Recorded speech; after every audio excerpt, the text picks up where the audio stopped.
Maaf, Datuk Lutfi. Alania Azara Fatimah. Nama itu dari kecil sudah aku kenal dengan baik. Kami sudah sangat akrab.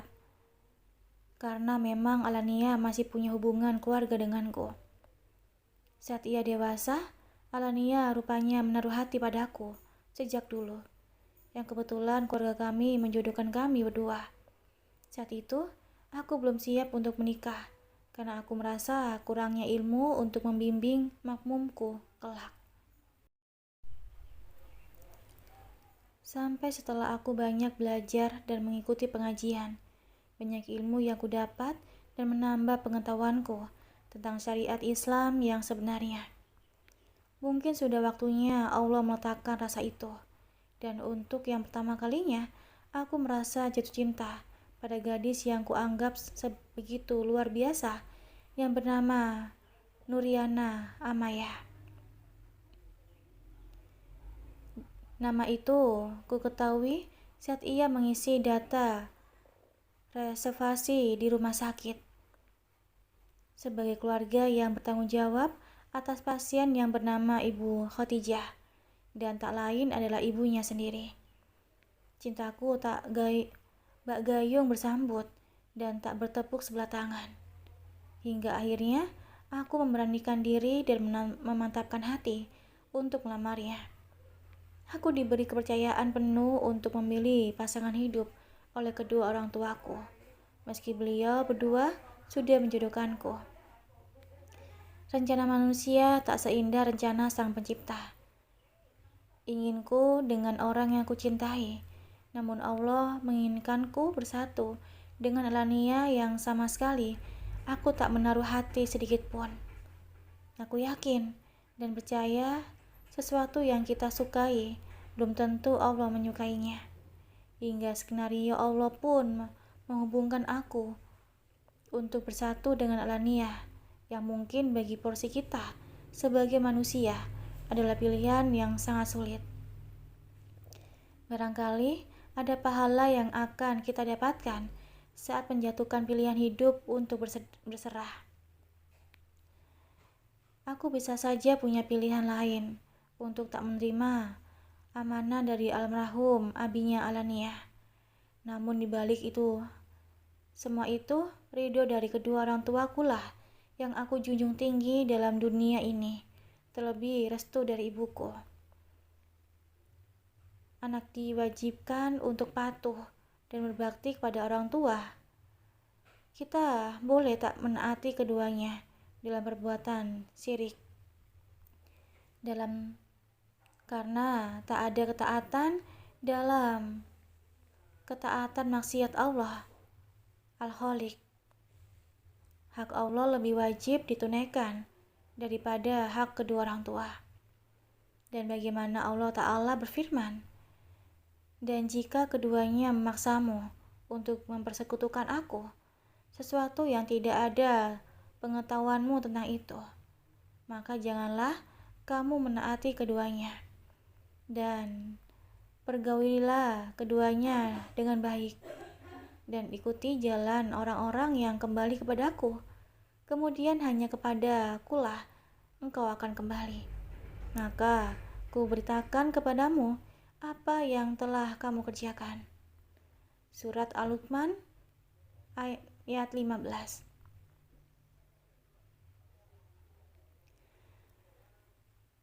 Kedua orang tuaku hanya menginginkan Alania. Beliau berdua tak menjerumuskan diriku ke dalam lembah dosa. Yang kebetulan Alania juga gadis yang baik dan soleha. Aku mengorbankan perasaanku sendiri dan lebih mengedepankan ridho kedua orang tuaku. Bagaimana caranya aku bisa menghibur Yana saat itu, yang lagi bersedih dan terpuruk. Sementara posisiku saat itu serba dilema. Aku bukanlah lelaki pengecut dan lelaki munafik. Aku hanyalah lelaki biasa yang ingin taat sesuai kehendak Tuhan. Tidak mudah menjalani rumah tangga jika hati kita terpaut dengan wanita lain. Saat ku tahu Alania mempunyai penyakit yang begitu ganas, aku begitu hancur dan bersedih. Karena kami hampir tak pernah bertemu, aku jadi tak tahu banyak tentang Alania. Memang dulu kami sering dekat, namun setelah dewasa, kami sibuk dengan urusan pribadi masing-masing. Alania dari SMA melanjutkan studinya hingga S2 di Mesir. Sementara aku dari SMA hingga meraih gelar dokter tetap di Indonesia. Karena seringnya kebersamaan dalam ikatan sah, akhirnya hatiku perlahan mulai mencair dan berusaha belajar mencintai Alania. Awal pertama pernikahan, aku mencoba menjadi suami yang baik untuk Alania dan melakukan kewajiban dan tanggung jawabku terhadapnya. Aku tak pernah mengabaikan walaupun aku tak mencintainya. Justru aku tak cinta, maka aku tetap berdoa dan berusaha mengenal Alania lebih dalam. Maafkan Alania, Mas. Alania belum bisa mempersembahkan kewajiban seorang istri pada suami, ucap Alania saat itu, karena di awal pernikahan aku diuji dengan penyakit Alania yang selalu kambuh kapan saja. Dan hingga saat ini, aku belum pernah melakukan hubungan suami istri layaknya pasangan lain. Pagi itu aku berolahraga pagi dengan Alania, dengan berjalan kaki menyusuri jalan kota Bogor yang masih terlihat sepi dari padatnya kendaraan. Aku tetap memegang tangannya dengan mesra, karena sunahnya suami istri haruslah seperti itu. Alania merasa dirinya dijaga, dilindungi, dan disayangi. Dan perasaan bahagia itu bisa membuat penyakit Alania sedikit tidak meringankan beban yang ada di kepalanya. Sebisa mungkin, aku sebagai suami membuatnya bahagia. Dan saat mendukung penuh untuk kesembuhannya. Aku tak menyangka di pagi itu aku bertemu dengan Riana. Rasa itu kembali lagi menghutam jantungku, seolah rasa cinta itu masih tetap sama padanya. Tak mudah memang, aku berperang dengan hatiku sendiri untukku melawan rasa itu. Namun saat aku mendengarkan ia akan segera menikah dengan Pak Bram, hatiku luar biasa bahagia. Karena Riana telah menemukan lelaki terbaik yang diperuntukkan Allah untuknya. Hatiku seolah tertiup angin di kala panas. Rasanya sejuk dan menyenangkan mendengar kabar baik itu. Malam itu, untuk yang pertama kalinya, aku bisa menyentuh Alania seutuhnya. Hatiku bergetar saat melakukan pertama kalinya. Cintaku mulai muncul untuk Alania. Tuhan telah memberiku keberkahan rasa cinta itu saat penyatuan suami istri dalam rangkuan malam pertama yang sudah lama kami nantikan. Pernikahan Riana pun tiba, namun aku dan Alania tak bisa datang karena Alania kondisinya saat tidak fit pagi itu. Sayang, jangan memaksakan diri jika kamu tak kuat. Riana adalah gadis yang sangat baik dan yang sama sepertimu. Ia akan mengerti dengan ketidakhadiranmu, ucapku. Mas, Alania ingin sekali hadir di hari bahagianya Riana, Mas, ucap Alania kekeh.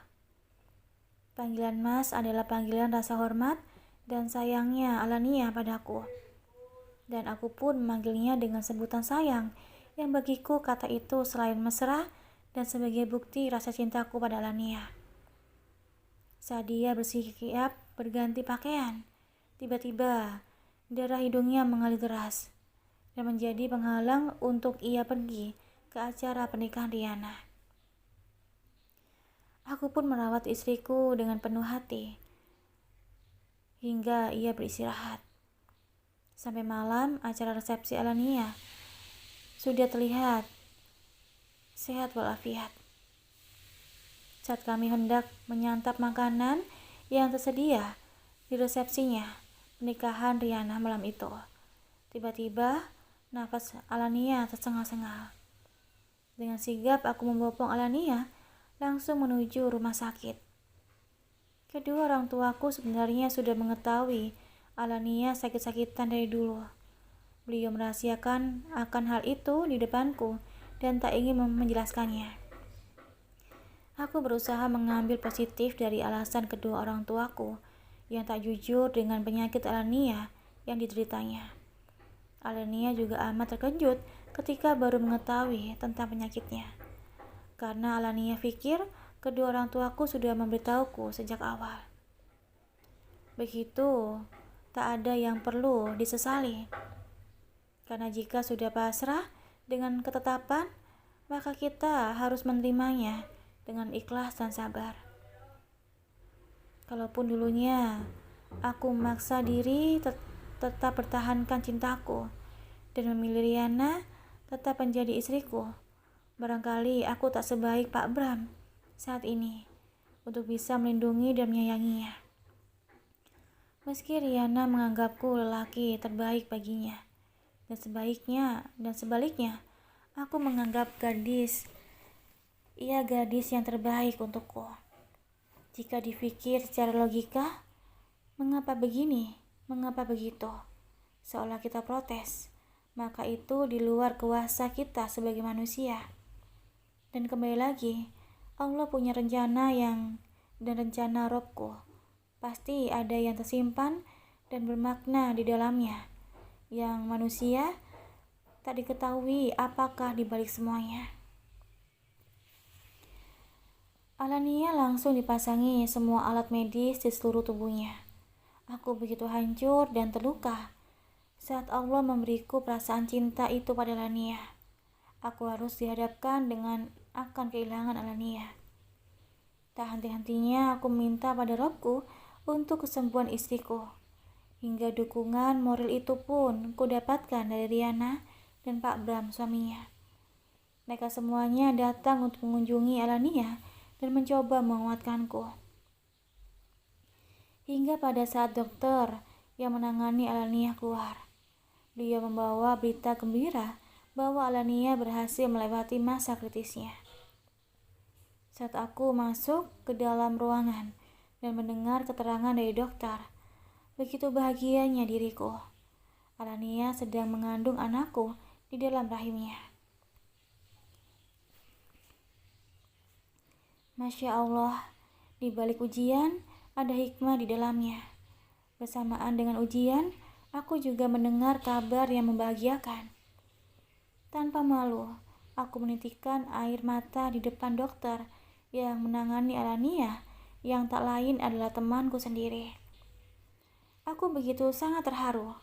Dokter spesialis kanker itu pun memelukku dan mengucapkan selamat untukku. Saat keluar dari ruangan dokter, aku langsung menjelaskan keadaan Alania kepada semuanya, termasuk Riana, menangis bahagia mendengar kabar tersebut. Satu persatu yang datang mengunjungi Alania memberiku pelukan dan selamat. Saat aku masuk ke ruangan Alania, kulihat senyum manisnya menyambutku. Walau dalam keadaan sakit pun, istriku tetap berusaha membuatku tenang dan memberikan senyuman terbaik untukku. Sayang, aku rindu, ucapku membelai rambutnya. Alania juga rindu, Mas. Maafkan Alania yang selalu membuat Mas kerepotan mengurus Alania. Ucapnya merasa dirinya sebagai bebanku. Sayang, aku mencintaimu. Ucapku untuk yang pertama kalinya, kunyatakan perasaanku kepadanya dengan tulus. Bulir bening mata Alania mengalir di pipinya. Ia begitu terharu mendengar kata-kata yang barusan keluar dari mulutku. Dan terima kasih sayang. Jaga bayi kita yang ada di dalam rahimmu sekarang, ucapku sembari mencium tangan Alania. Masya Allah, Alhamdulillah, ucap syukur Alania kembali sesegukan. Mas, terima kasih atas semuanya.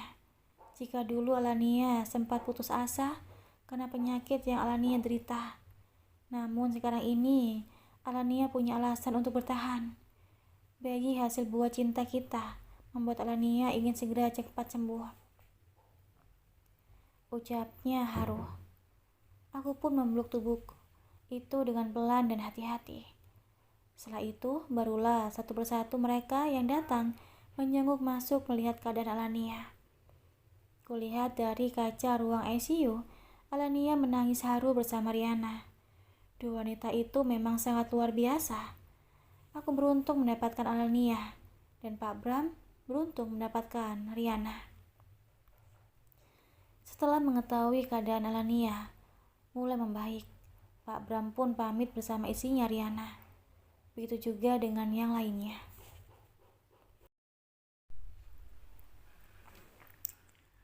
Manusia akan berhenti diuji ketika nafas sudah tak bisa berhembus dan jantung tak berdetak lagi.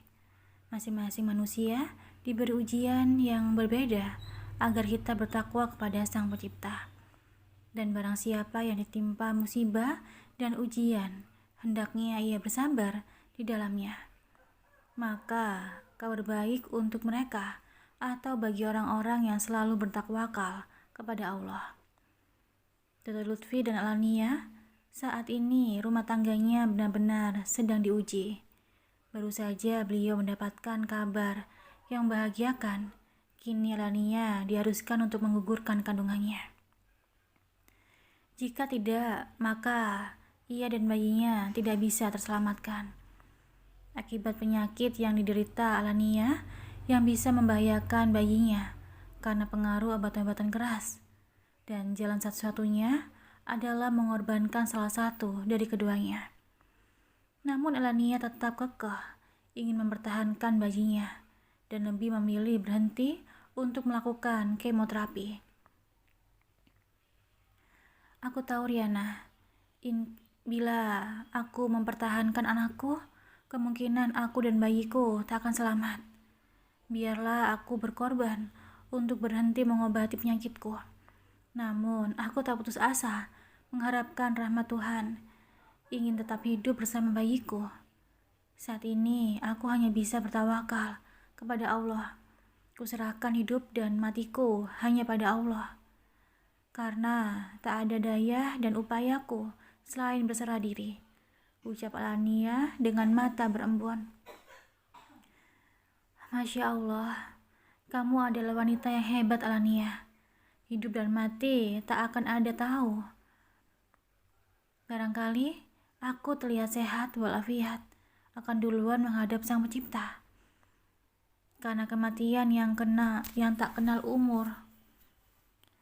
Dalam keadaan sehat maupun sakit.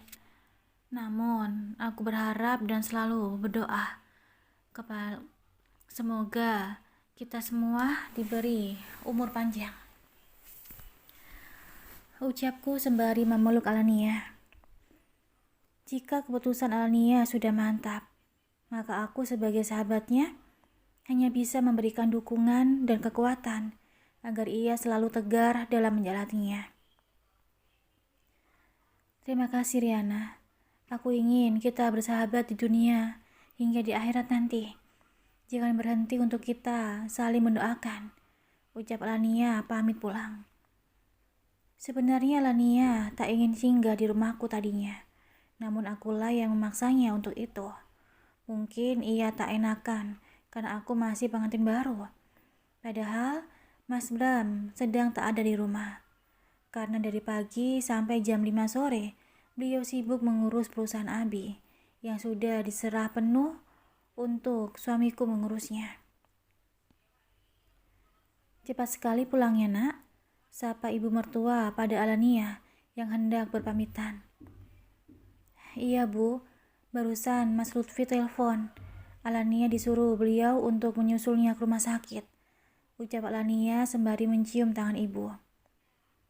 Sebelum Mas Bram pulang, makanan sudah harus kelar kumasak. Aku tahu rumah suamiku memiliki ART. Namun, aku ingin sendirilah yang melayani beliau untuk urusan perut dan yang lainnya. Tak hanya itu, aku pun berdandan cantik untuk menyenangkan mata dan hati suamiku. Saat derum suara mesin mobil beliau terdengar, aku pun sudah bersiap di depan pintu untuk menyambutnya. "Assalamualaikum, istri solehaku," ucap Mas Bram tersenyum manis ke arahku. "Waalaikumsalam sayang," ucapku sembari mencium tangan beliau. Ada yang aneh dari aroma tangan Mas Bram. Aku hampir mual saat mencium tangannya. "Kenapa sayang? Kenapa wajahmu tiba-tiba berubah?" tanya Mas Bram mengeritkan keningnya. "Mas tadi megang apa, Mas?" ucapku sopan. Tanpa menjawab pertanyaanku, Mas Bram pun mencium tangannya sendiri. Ups. Mas Bram pun berlari ke wastafel untuk mencuci tangan beliau dengan sabun dan berulang kali menggosoknya. Sampai di dalam kamar, beliau langsung menguyur tubuhnya dan membersihkan diri. Setelah itu, barulah Mas Bram bercerita jika bau tangan beliau berasal dari salah satu karyawan di tempat kerja.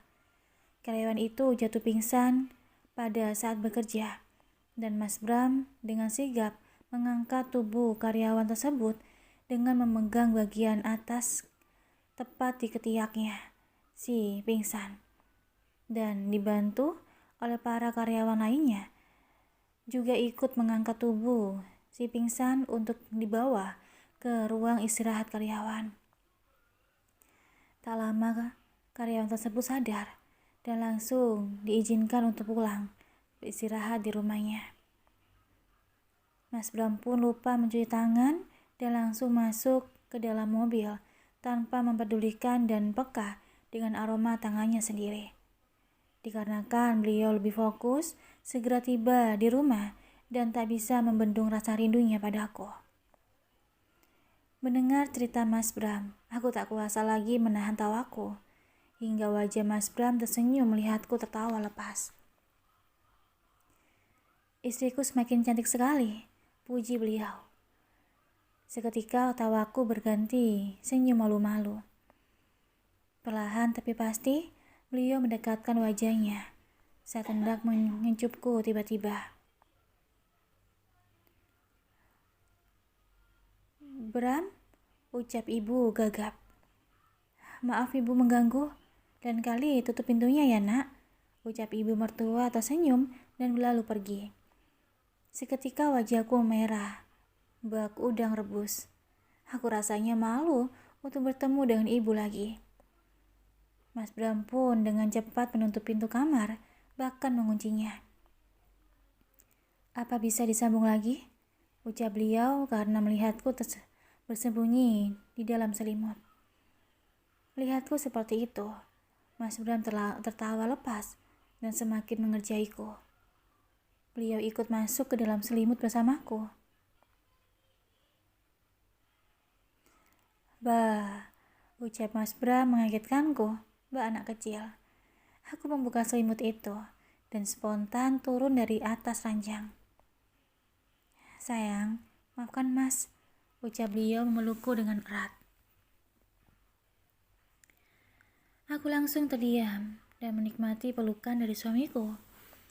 Beliau pun menyibak rambut panjangku yang tergerai di samping, hingga tengkukku terlihat nyata oleh beliau.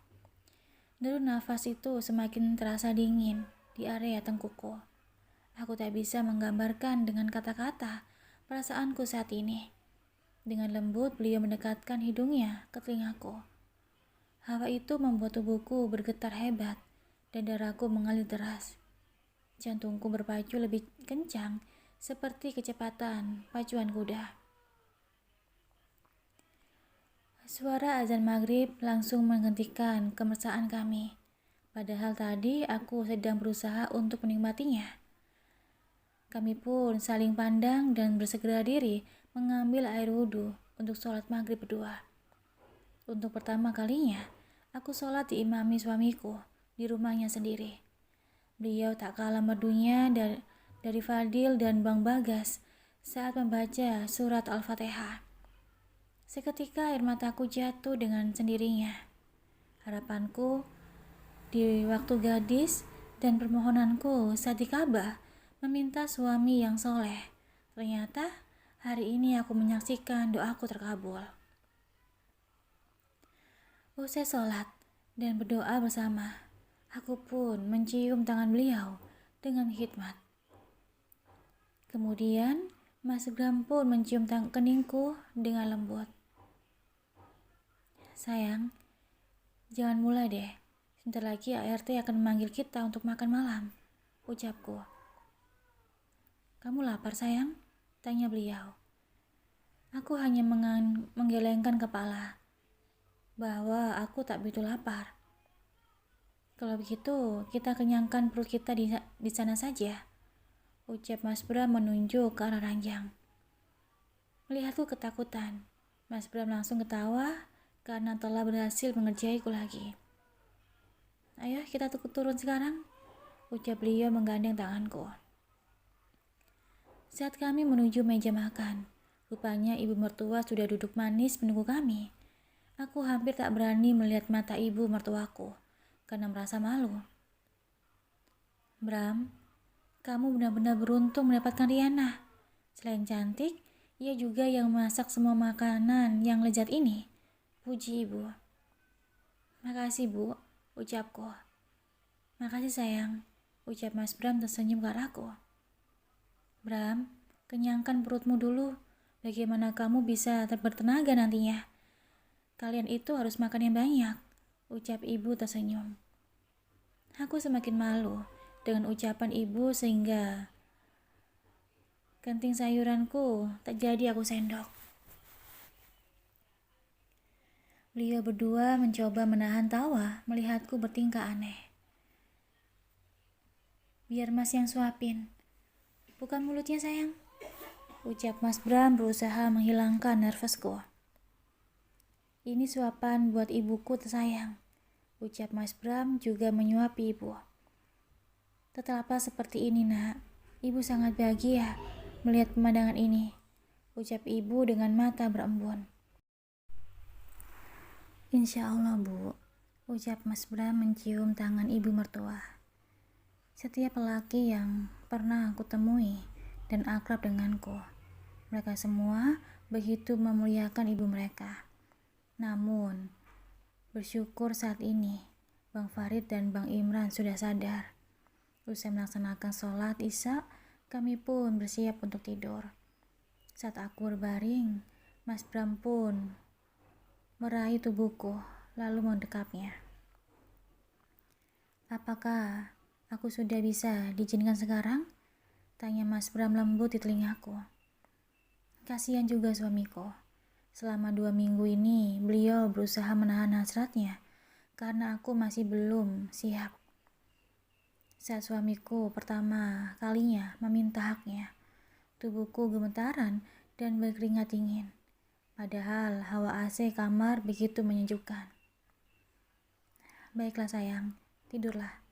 Mas tidak akan memaksamu, ucap Mas Bram mengalah lagi.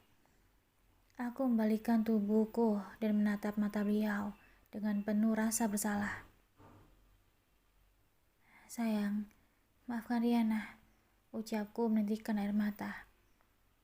Sudahlah, Mas akan bersabar menunggu hingga waktunya tiba nanti, ucap Mas Bram terharu. Beliau dengan mesra membelai rambutku hingga aku terlelap seperti biasanya. Pagi ini, aku ingin menebus rasa bersalahku. Tanpa diminta, aku mencium pipi Mas Bram pelan saat akan pergi kantor. Mata beliau melotot dan terdiam. Beliau seperti bermimpi jika aku dengan sukarela mencium beliau. Apakah Mas bermimpi, Riana? Tanya Mas Bram tersenyum. Aku hanya menggeleng malu dan menundukkan kepala.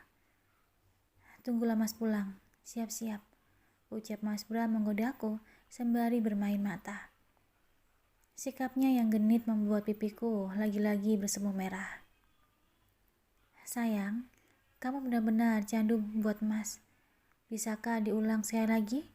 Pinta Mas Bram mendekatkan pipinya. Dengan terpaksa, aku pun mencium pipi beliau lagi. Kalau begini setiap hari, jadi mood blaster buat Mas. Ucap Mas Bram pamit. Setelah mobil keluar dari pekarangan rumah, barulah aku masuk ke dalam rumah. Bayangan Mas Bram tak bisa hilang dari ingatanku. Senyuman saat menggodaku terbayang-bayang. Tak sabar, aku pun mencoba menghubungi beliau, namun teleponku tak diangkat. Mungkin beliau lagi menyetir dan belum tiba di kantor. Hari ini, aku akan berpenampilan spesial untuk Mas Bram. Baju yang dihadiahkan untukku waktu itu akan kukenakan untuk beliau nanti malam. Ku ambil paper bag yang kusimpan di dalam lemari. Aku cukup terkejut melihat lingerie yang sangat seksi berwarna merah maroon. Selain warnanya menggoda, modelnya juga sangat terbuka dan membuatku merasa geli sendiri. Aku pun mengenakan baju itu dan melihat diriku di depan cermin. Aku seperti orang gila, senyum-senyum sendiri. Sangat cantik, ucap Mas Bram yang tiba-tiba sudah ada di dalam kamar. Mas Bram, sejak kapan Mas pulang? Ucapku terlonjak kaget dan dengan cepat berlarian masuk ke dalam lemari. Sayang, keluarlah. Mas janji tak akan melihatmu, ucap Mas Bram disertai gelak tawa. Janji? Ucapku memastikan. Iya sayang, janji. Lagi pula Mas tadi nggak sengaja pulang karena ada berkas yang Mas lupa bawa. Ternyata kepulangan Mas membawa berkah, ucap Mas Bram menggodaku. Aku bukan takut pada Mas Bram, namun aku lebih tepatnya merasa sangat malu harus keluar dengan pakaian yang minim seperti ini. Perlahan aku membuka pintu lemari, namun saat ku lihat sekeliling ruangan Mas Bram sudah tidak ada. Kemana beliau pergi? Bukankah ia kecewa denganku? Entahlah, aku merasa bersalah dan menjadi kepikiran. Maafkan Riana, Mas. Riana terlalu malu, gumamku pelan. Mas mengerti sayang, ucap Mas Bram tiba-tiba sudah berdiri di depanku. Jangan menghindar lagi, Riana. Biarkan Mas melihat semuanya darimu. Mas tak akan melakukannya jika kamu belum siap. Dan itu sudah menjadi janji Mas. Pinta Mas Bram. Aku pun berdiri dengan memakai lingerie pemberian beliau. Aku tak sanggup mengangkat kepalaku dan berulang kali aku melirik lingerie sepaha itu ke bawah.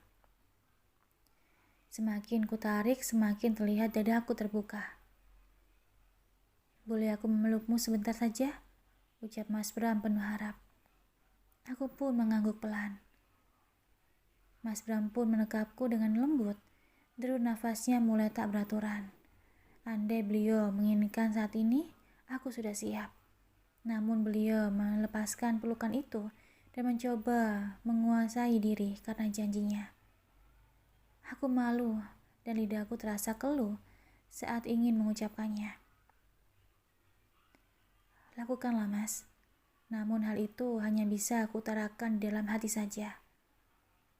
Mas pamit Riana, ucap beliau mencium keningku dan keluar dari kamar. Aku tak menyangka Mas Bram adalah laki yang sangat sabar meski wajah beliau terlihat tegas. Terima kasih udah dengerin audio di Eva Family. Jangan lupa like, komen, share, dan juga subscribe ya. Aku tunggu. Terima kasih.